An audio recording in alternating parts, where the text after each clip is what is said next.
कैसे आप सभी। मैं अंशु, आप सभी का स्वागत है अभिनंदन करता हूँ अपने यूट्यूब चैनल में, जिसमें कि आज जो है हम नेट बायोलॉजी 2024 के प्रिपरेशन में आज जो है सर्टिकल थिंकिंग क्वेश्चन देखने वाले हैं, जो very very most important question रहने वाले हैं। ठीक है, तो जो है अब हम स्टार्ट करते हैं।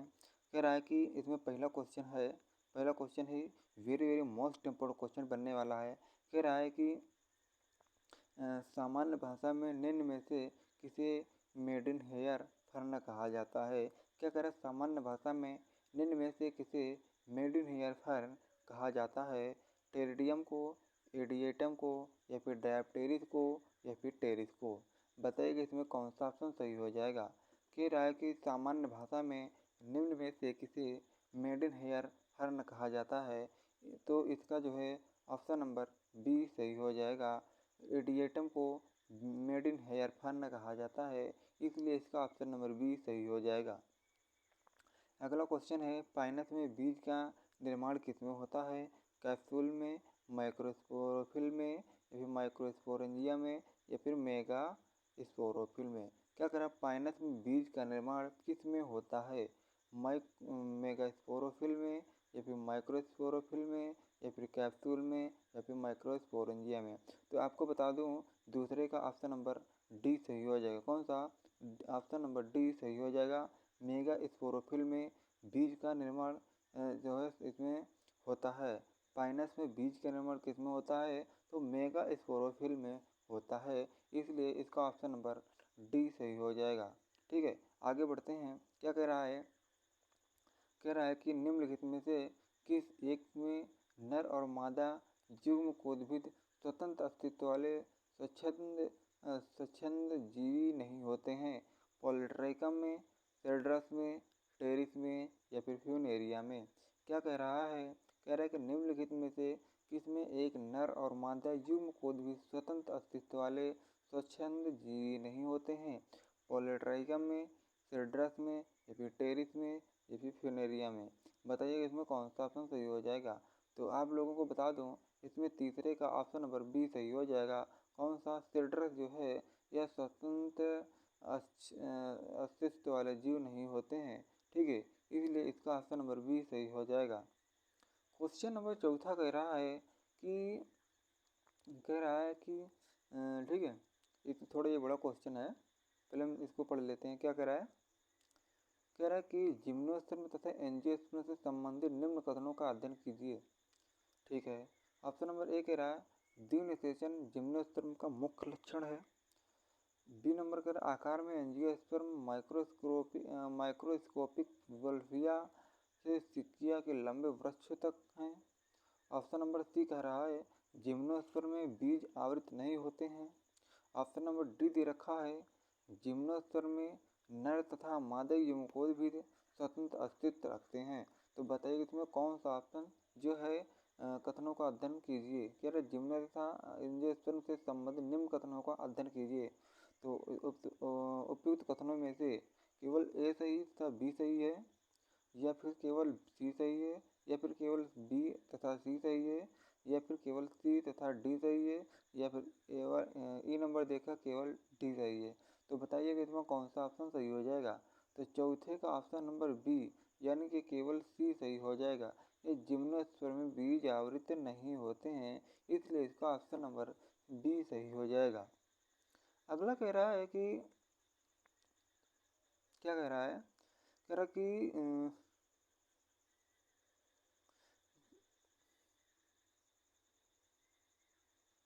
क्या कह रहा है कि दो प्रकार की कोशिकाएं हाइलान और हरे अनेकों रंगों का पाया जाना किस ब्रायोफाइट का विशेष लक्षण होता है। फ्यूनेरिया हाइग्रोमेटिका, या फिर पॉलीट्राइकम कंफ्यून, या फिर स्फेग्नम पेपियोलोसम, या फिर पोरेला प्लेटीफाइला। क्या कह रहा है, कह रहा है कि दो प्रकार की कोशिकाएं हाइलाइन और हरे या अनेक रंगों का पाया जाना किस ब्रायोफाइट का विशिष्ट लक्षण होता है। Funaria hygrometrica, Polytrichum commune, Sphagnum papillosum, Porella platyphylla. बताइए इसमें कौन सा ऑप्शन सही हो जाएगा। तो पांचवे का ऑप्शन नंबर सी यानी कि स्फिग्नम पेपियोलोसम जो है ये 2 प्रकार की कोशिकाएं हाइलाइन और हरे अनेक रंगों का पाया जाना ये ब्रायोफाइट का विशिष्ट लक्षण होता है। क्या होता है? क्योंकि यह स्फिग्नम पेपियोलोसम होते हैं, इसलिए इसका ऑप्शन नंबर सी सही हो जाएगा। क्वेश्चन नंबर 6 क्या कह रहा है? ये भी क्वेश्चन बड़ा है तो इसलिए जो है पहले हम पढ़ लेते हैं। क्या कह रहा है? जब फ्यूनेरिया और टेरिस के नर युग्मक एक साथ टेरिस के आर्किगोनिया के समीप रखे हों तो केवल टेरिस के नर युग्मक आर्किगोनिया में प्रवेश कर अंड तक पहुंचते हैं। यह किसका लक्षण होता है? क्या कह रहा है कि जब फ्यूनेरिया और टेरिस के नर युग्मक के साथ एक साथ टेरिस के आर्किगोनिया के समीप रखें तो केवल टेरिस के नर युग्मक आर्किगोनिया में प्रवेश कर अंड तक पहुंचते हैं, तो यह किसका लक्षण माना जाएगा? तो इसमें ऑप्शन नंबर ए दे रखा है, फ्यूनेरिया के नर युग्मक टेरिस के नर युग्मकों के साथ मिलाने पर मृत हो जाते हैं। ऑप्शन नंबर बी दे रखा है, टेरिस का आर्किगोनिया पदार्थ का स्त्रावण करती है जो फ्यूनेरिया के स्पर्म को प्रतिकर्षित करता है। ऑप्शन नंबर सी दे रखा है, टेरिस का आर्किगोनियम रासायनिक पदार्थ का स्त्रावण करता है जो कीमेटोक्टिली टेरिस के स्पर्म को आकर्षित करता है। ऑप्शन नंबर डी दे रखा है, फ्यूनेरिया के स्पर्म कम गतिशील होते हैं। तो बताइए कि इसमें कौन सा ऑप्शन सही हो जाएगा? तो 6वें का आप लोगों को बता दूं, इसका ऑप्शन नंबर सी यानी कि टेरिस का आर्किगोनियम रासायनिक पदार्थ का स्त्रावण करता है जो कीमेटोक्टिली टेरिस के स्पर्म को आकर्षित करता है, इसलिए इसका ऑप्शन नंबर सी सही हो जाएगा। अगला देखते हैं क्वेश्चन नंबर 7 क्या कह रहा है। क्वेश्चन नंबर 7 जो है बहुत ही बड़ा क्वेश्चन है, तो इसलिए हम पहले इसको क्वेश्चन को पढ़ लेते हैं। क्या कह रहा है? कह रहा सही संयोजन का चयन कीजिए। क्या कह रहा है? एंथोसिराज वॉकिंग फर्न होता है, या फिर एडिएटम शैवाल होता है, या फिर सारगातम इंफेरी होता है, या स्टेरसिलस जो है गैमेटोफाइट होता है। तो बताइए इसमें कौन सा जो है मैच कर रहा है?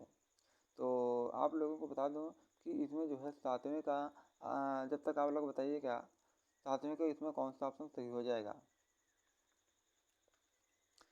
कह रहा है कि जो है 7वें का इसमें कौन सा ऑप्शन सही हो जाएगा।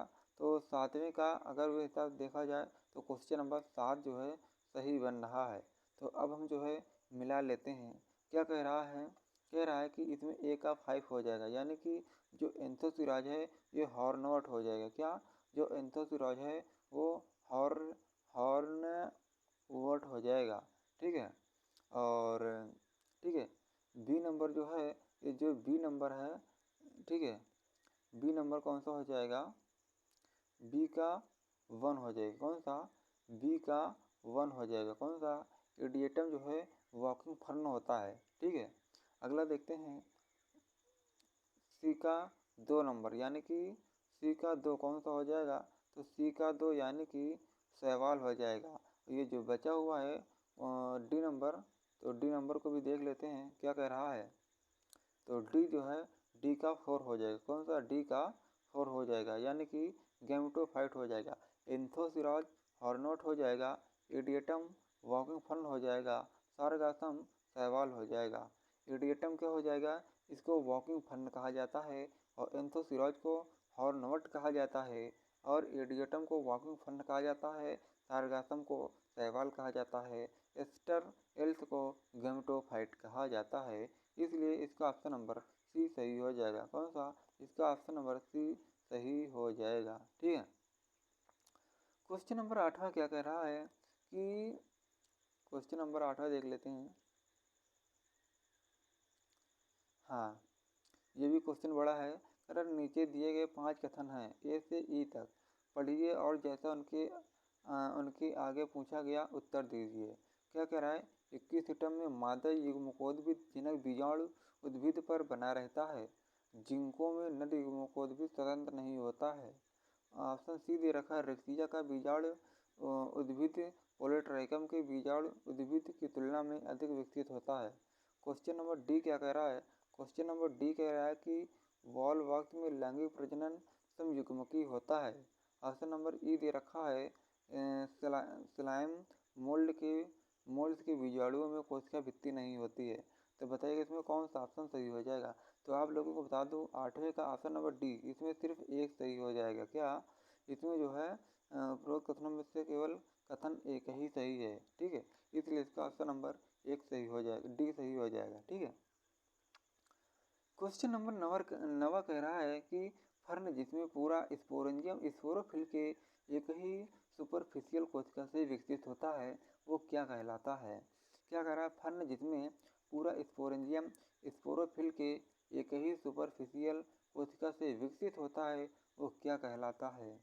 क्या कह रहा है, फर्न जिसमें पूरा स्पोरेंजियम स्पोरोफिल के एक ही सुपरफिशियल कोशिका से विकसित होता है वो क्या कहलाता है। लेप्टोस्पोरेंजिएट या फिर यूस्पोरेंजिएट या फिर यूनिस्पोरेंजिएट या फिर मीजोस्पोरेंजिएट। 9 का बताइएगा इसमें कौन सा ऑप्शन सही हो जाएगा। 9 का ऑप्शन नंबर ए लेप्टोस्पोरेंजिएट सही हो जाएगा। फर्न जिसमें पूरा स्पोरेंजियम स्पोरोफिल के एक ही सुपरफिशियल कोशिका से विकसित होता है वो लेप्टोस्पोरेंजिएट कहलाता है, इसलिए इसका ऑप्शन नंबर ए सही हो जाएगा। यदि पाइनस में अगुणित गुणसूत्रों की संख्या 12 हो तो एंडोस्पर्म कोशिकाओं में संख्या कितनी होगी। यदि पाइनस में अगुणित गुणसूत्रों की संख्या 12 होती है तो एंडोस्पर्म कोशिकाओं की संख्या कितनी होगी। तो ऑप्शन दे रखा है 12, 24, 36, 6। तो बताइएगा इसमें कौन सा सही हो जाएगा। तो 10वें का ऑप्शन नंबर ए यानी कि इसमें 12 सही हो जाएगा। यदि पाइनस में अगुणित गुणसूत्रों की संख्या 12 है तो एंडोस्पर्म की कोशिकाओं में भी जो है गुणसूत्रों की संख्या 12 हो जाएगी। क्वेश्चन नंबर 11 क्या कह रहा है। क्वेश्चन नंबर 11 कह रहा है कि मंकीज पजल सामान्य यह किसका नाम है। मंकीज पजल को सामान्यतः किसके नाम से जाना जाता है। इसमें ऑप्शन नंबर ए दे रखा है आर्युकेरिया इम्ब्रिकेटा को, साइकस रिवोल्यूटा को, पाइनस लॉंगिफोलिया का या फिर नीटम जीनॉन का। बताइए कि इसमें कौन सा ऑप्शन सही हो जाएगा। तो आप लोगों को जानकारी के लिए बता दूं इसमें जो है 11वें का ऑप्शन नंबर ए, ठीक है, 11वें का ऑप्शन नंबर ए यानी कि आर्युकेरिया इम्ब्रिकेटा का सही हो जाएगा। इसको जो है मंकी पजल के सामान्य नाम के रूप में जाना जाता है। मंकी पजल के सामान्य नाम क्या हो जाएगा, इसको आर्युकेरिया इम्ब्रिकेटा कहा जाता है। क्वेश्चन नंबर 12वां क्या कह रहा है। क्वेश्चन नंबर 12वां कह रहा है, क्या कह रहा है कि सिलेजनेला के 13 कोशिकीय मेल गेमेटोफाइट में होते हैं। 8 कोशिकीय इंथ्रिडियम और 5 प्रोथेलियल कोशिकाएं, 9 कोशिकीय इंथ्रिडियम, 4 प्रोथेलियल कोशिकाएं, 10 कोशिकीय इंथ्रिडियम और 3 प्रोथेलियल कोशिकाएं, 8 जैकेट कोशिका, 4 एंड्रोगोनियल और 1 प्रोथेलियल कोशिकाएं हो जाएंगी। तो बताइएगा इसमें कौन सा ऑप्शन सही हो जाएगा। 12वें का ऑप्शन कौन सा सही हो जाएगा। तो 12वें का ऑप्शन नंबर डी यानी कि इसमें 8 जैकेट कोशिका होती हैं और 4 एंड्रोगोनियल कोशिकाएं होती हैं और 1 प्रोथेलियल कोशिकाएं होती हैं। ये सिलेजनेला के 13 कोशिकीय मेल गैमेटोफाइट में होते हैं। क्या 8 तो जैकेट कोशिका होती हैं और 4 एंड्रोगोनियल होती हैं और 1 प्रोथेलियल कोशिकाएं होती हैं। तो इसलिए इसका ऑप्शन नंबर डी सही हो जाएगा। कौन सा, इसका ऑप्शन नंबर डी सही हो जाएगा। क्वेश्चन नंबर 13 क्या कह रहा है। कह रहा है कि कौन सा शैवाल हेटेरोट्राइकस प्रकृति दर्शाता है। Oedogonium, Chlamydomonas, Ulothrix, Stigeoclonium. तो बताइए कि इसमें कौन सा ऑप्शन सही हो जाएगा। तो 13वें का ऑप्शन नंबर डी यानी कि स्टाइजियोक्लोनियम सही हो जाएगा। ये शैवाल हेटेरोट्राइकस प्रकृति दर्शाता है। क्या दर्शाता है, स्टाइजियोक्लोनियम दर्शाता है, इसलिए इसका ऑप्शन नंबर डी सही हो जाएगा। क्वेश्चन नंबर 14 क्या कर रहा है। कह रहा सिलेजनेला के एंथ्रीडियम से कितने एंथ्रोजॉइट उत्पन्न होते हैं। क्या कह रहा सिलेजनेला के एंथ्रीडियम से कितने एंथ्रोजॉइट उत्पन्न करते हैं। 64 या फिर 256, ठीक है, इससे अधिक या 25 से 50, 128 से 256। तो 14वें का ऑप्शन नंबर डी सही हो जाएगा। कौन सा, 14वें का ऑप्शन नंबर डी यानी कि 128 से लेकर 256 तक जो है ये एंथ्रीडियम से एंथ्रोजॉइट उत्पन्न करता है। ठीक है, सिलेजिनेला के एंथ्रीडियम से कितने एंथ्रोजोइड उत्पन्न करता है? यह 128 से 256 जो है एंथ्रोजोइड उत्पन्न करता है। क्वेश्चन नंबर 15 क्या कह रहा है? कह रहा है कि निम्नलिखित 5 कथन है और ए से ई तक पढ़िए और सभी सही कथनों वाला विकल्प चुनिए। ठीक है, तो जो है हम पहला पढ़ते हैं। क्या कर रहा है? मॉस और लाइकेन किसी नग्न चट्टान पर बसने वाले पहले जीव हैं। सिलेजिनेला एक सम बीजाणु टेरिडोफाइट है। साइकस की प्रवालमूल में वैम होता है। ब्रायोफाइट में मुख्य पौधा युग्मकोद्भिद होता है, जबकि टेरिडोफाइट में यह बीजाणु उद्भिद होता है। ऑप्शन नंबर ई दे रखा है, अनावृत बीजों में नर व मादा युग्मकोद्भिद बीजाणु उद्भिद बीजाणु धानियों में उपस्थित होते हैं। तो बताइए कि इसमें कौन सा ऑप्शन सही हो जाएगा?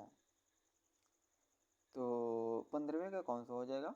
15वें का ऑप्शन नंबर बी, यानी कि कौन सा? 15वें का ऑप्शन नंबर बी, यानी कि ए, डी और ई जो है सही हो जाएगा। कौन सा? ए, डी और ई, यानी कि इसमें ए, डी, ई ये तीनों सही हो जाएंगे। ठीक है। मॉस और लाइकेन किसी नग्न चट्टान पर बसने वाले पहले जीव होते हैं। हाँ, ये भी सही है। और डी नंबर दे रखा है, ब्रायोफाइट में मुख्य पौधा युग्मकोद्भिद होता है, जबकि टेरिडोफाइट में यह बीजाणु उद्भिद होता है। ठीक है। और जो ई नंबर दे रखा है, यह अनावृत बीजों में नर एवं मादा युग्मकोद्भिद बीजाणु उद्भिद बीजाणु धानियों में उपस्थित होते हैं, इसलिए इसका ऑप्शन नंबर, ठीक है, ए, डी और ई ये जो तीनों सही हो जाएगा। अगला देखते हैं। क्वेश्चन नंबर 16 क्या कह रहा है? पाइनस की नर तंतु किस चीज द्वारा बना होता है, अथवा पाइनस में नर तंतु किसे अधिक संख्या में धारण करते हैं? क्या कह रहा है? पाइनस में नर तंतु किसे अधिक संख्या में धारण करते हैं? परागकोश को, गुरु बीजाणु पर्ण को, लिग्यूल को, लघु बीजाणु पर्ण को है। तो 16वें का बताएगा इसमें कौन सा ऑप्शन सही हो जाएगा? तो 16वें का ऑप्शन नंबर डी, यानी कि लघु बीजाणु सही हो जाएगा। ठीक है। क्वेश्चन नंबर 17 क्या कह रहा है? क्वेश्चन नंबर 17 कह रहा है कि निम्न में से कौन सा समूह कैल्शियम कार्बोनेट का स्त्रावण व एकत्रण करता है तथा कोरल्स के रूप में दिखाई देता है? लाल शैवाल, या फिर भूरी शैवाल, या फिर ब्राउन एल्गी, या फिर नीलहरित शैवाल, या फिर उपरोक्त सभी। निम्न में कौन सा समूह कैल्शियम कार्बोनेट का स्त्रावण व एकत्रण करता है तथा कोरल्स के रूप में दिखाई देता है? तो बताइएगा इसमें कौन सा ऑप्शन सही हो जाएगा? आप लोगों की जानकारी के लिए बता दें, इसमें ऑप्शन नंबर ए, लाल शैवाल जो है यह कैल्शियम कार्बोनेट का स्त्रावण करता है और एकत्रण भी करता है तथा कोरल्स के रूप में दिखाई देता है। कौन? लाल शैवाल। इसमें ऑप्शन नंबर ए सही हो जाएगा। क्वेश्चन नंबर 18 क्या कह रहा है? कह रहा है कि टेरिडोफाइट में गैमेटोफाइट पीढ़ी कहलाती है। थाइलस, पादप शरीर, प्रोथाइलस, प्रोटोनीमा। क्या कह रहा है? टेरिडोफाइट में गैमेटोफाइट पीढ़ी कहलाती है। बताइए इसमें कौन सा ऑप्शन सही हो जाएगा? तो 18वें का कौन सा हो जाएगा? 18वें का ऑप्शन नंबर सी, यानी कि प्रोथाइलस सही हो जाएगा। कौन सा? टेरिडोफाइट में गैमेटोफाइट पीढ़ी कहलाती है। क्या कहलाती है? इसमें ऑप्शन नंबर सी सही हो जाएगा। 18वें का ऑप्शन नंबर सी, प्रोथाइलस सही हो जाएगा। ये टेरिडोफाइट में गैमेटोफाइट पीढ़ी कहलाती है। कौन कहलाती है? ऑप्शन नंबर सी जो है प्रोथाइलस सही हो जाएगा। ठीक है। क्वेश्चन नंबर 19 क्या कह रहा है? निम्नलिखित में कौन सा एक जोड़ा गलत मिलाया गया है? जिंको स्त्री धान्य होता है, साल्विनिया प्रोथाइलस होता है, वायरॉइड आरएनए होता है, सरसों सहायक कोशिकाएं होती हैं। बताइएगा इसमें कौन सा ऑप्शन सही हो जाएगा? तो 19वें का ऑप्शन नंबर बी, यानी कि साल्विनिया प्रोथाइलस हो जाएगा। कौन सा? साल्विनिया प्रोथाइलस सही हो जाएगा। कौन सा? साल्विनिया प्रोथाइलस सही हो जाएगा। इसमें जो है यह एक जोड़ा गलत मिलाया गया है, जबकि ए, सी और डी ये तीनों सही है। जिंको स्त्री धान्य होता है, वायरॉइड आरएनए होता है, सरसों सहायक कोशिकाएं होती हैं। ठीक है। इसमें केवल ऑप्शन नंबर बी जो है गलत था, ये साल्विनिया प्रोथाइलस नहीं होता है। क्वेश्चन नंबर 20 में क्या कह रहा है? क्वेश्चन नंबर 20 में कह रहा है मॉस और लिवर वर्ट के विकसित हो रहे कैप्सूल पर एक रक्षात्मक लेयर या रक्षात्मक कैप पाई जाती है, जिसे कहते हैं क्या? स्पाइन कहते हैं, कैलिप्ट्रा कहते हैं, लोडिक्यूल कहते हैं, कैलेप्ट्रोजन कहते हैं। बताइए इसमें कौन सा ऑप्शन सही हो जाएगा। तो 20वें का कौन सा हो जाएगा, तो 20वें का ऑप्शन नंबर बी यानी कि कैलेप्ट्रा सही हो जाएगा। तो जो है आज हम 30 तक हमने टारगेट किया था, बट जो है आज हम क्वेश्चन नंबर 20 तक ही करते हैं। तो अब जो है हम मिलते हैं नेक्स्ट वीडियो में। जब तक आप लोग अपना ख्याल रखिएगा। जय हिंद, जय भारत, वंदे मातरम।